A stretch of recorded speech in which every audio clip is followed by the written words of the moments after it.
কল্পনা করুন এমন এক অস্ত্রের কথা যা একবার আঘাত হানলে পুরো একটি দেশ কয়েক সেকেন্ডের মধ্যে মানচিত্র থেকে মুছে যেতে পারে। না, এটি কোনো সায়েন্স ফিকশন সিনেমার দৃশ্য নয়। রাশিয়ার আর্সেনালে থাকা এমন এক গোপন ড্রোন যার নাম শুনে খুদ আমেরিকার নৌবাহিনীও আতঙ্কে থাকে। বিজ্ঞানীরা বলছেন এর একটি আঘাতে আটলান্টিক মহাসাগরে 500 মিটার উচ্চতার বিশাল সুনামি সৃষ্টি হতে পারে। কিন্তু কেন এই মরণাস্ত্রকে বছরের পর বছর গোপন রাখা হলো? স্বাগতম রহস্যবিন্দুতে। আজ আমরা উন্মোচন করব রাশিয়ার সবচেয়ে ভয়ঙ্কর গোপন প্রজেক্ট। 2018 সাল রাশিয়ার প্রেসিডেন্ট ভ্লাদিমির পুতিন যখন প্রথমবারের মতো এই অস্ত্রের কথা বিশ্বকে জানান, তখন পশ্চিমা বিশ্ব এটিকে নিছক প্রপাগান্ডা বলে উড়িয়ে দিয়েছিল। কিন্তু সময় যত গড়িয়েছে, স্যাটেলাইট ইমেজ আর গোয়েন্দা রিপোর্টে উঠে এসেছে এক হাড়হিম করা সত্য। এই প্যাসাসাইট কোনো সাধারণ টর্পেডো নয়, বরং এটি একটি স্বয়ংক্রিয় nuclear power head under water drone. এর দৈর্ঘ্য প্রায় 65 ফুট, যা সাধারণ একটি টর্পেডোর চেয়েও 30 গুণ বড়। কিন্তু প্রশ্ন হলো, আধুনিক মিসাইল টেকনোলজি থাকতে রাশিয়া কেন সমুদ্রের নিচ দিয়ে এই ড্রোন পাঠানোর পথ বেছে নিল? প্রথমত, এটি সমুদ্রের প্রায় 1 কিলোমিটার নিচ দিয়ে চলতে পারে। এত গভীরে কোনো রাডার বা সোনার একে শনাক্ত করতে পারবে না। দ্বিতীয়ত, এর গতিবেগ ঘন্টায় প্রায় 200 কিলোমিটার, অর্থাৎ শত্রুপক্ষ এটি টের পাওয়ার আগেই এটি লক্ষ্যবস্তুতে আঘাত হানবে।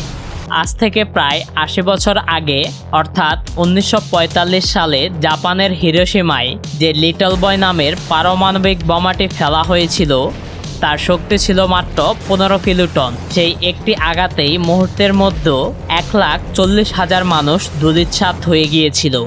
মাইলের পর মাইল এলাকা পরিণত হয়েছিল জ্বলন্ত নরকে। সেই ভয়াবহতা আজও বিশ্বকে আতঙ্কিত করে। কিন্তু এই কথা শুনলে আপনার রক্ত হিম হয়ে যাবে যে রাশিয়ার এই প্যাসাসাইট ড্রোনে যে নিউক্লিয়ার ওয়ারহেড ব্যবহার করা হয়েছে, তার শক্তি হিরোশিমার সেই বোমার চেয়েও কয়েক হাজার গুণ বেশি হতে পারে। বিশেষজ্ঞরা বলেছেন এটি 100 মেগাটন পর্যন্ত শক্তি বহন করতে সক্ষম হবে। যেখানে 15 মেগাটন শক্তি 1,40,000 মানুষকে ধূলিসাৎ করে দিয়েছিল, সেখানে 100 মেগাটন শক্তি উৎপন্ন হলে কয় কোটি মানুষের জীবন কেড়ে নিতে পারে। হিরোশিমার বোমাটি বিস্ফোরিত হয়েছিল আকাশে, ফলে তার তেজস্ক্রিয়তা বাতাসে ছড়িয়েছিল। কিন্তু সবচেয়ে ভয়ঙ্কর দিক হলো এর কোবাল্ট বোমা। প্যাসাসাইট বিস্ফোরিত হবে সমুদ্রের ঠিক গভীরে।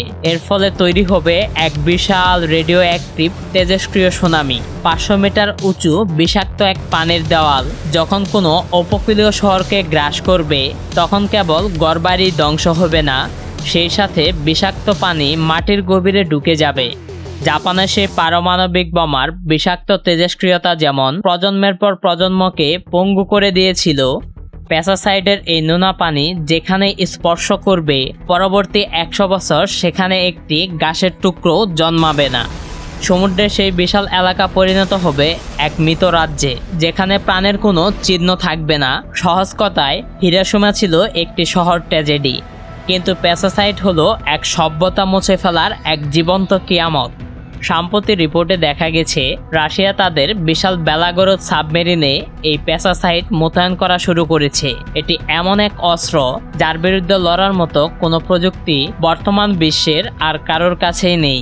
এটি কি কেবল আত্মরক্ষার জন্য, নাকি তৃতীয় বিশ্বযুদ্ধের কোনো নীরব প্রস্তুতি? সারা বিশ্বের প্রযুক্তিবিদরা এখনও এই প্রশ্নের উত্তর খুঁজছে। প্রযুক্তি আমাদের যেমন অজানাকে চিনিয়েছে, তেমনি মানুষের তৈরি এই মরণাস্ত্রগুলো আজ আমাদের অস্তিত্বকে হুমকির মুখে ফেলেছে। আপনার কি মনে হয় এই ধরনের গোপন অস্ত্র কি পৃথিবীর শান্তি বজায় রাখতে সাহায্য করবে, নাকি ধ্বংসের পথ প্রশস্ত করে দেবে? কমেন্ট করে আপনার মতামত অবশ্যই জানান। আর ভিডিওটি ভালো লাগলে চ্যানেলটি সাবস্ক্রাইব করে আমাদের সাথেই থাকুন।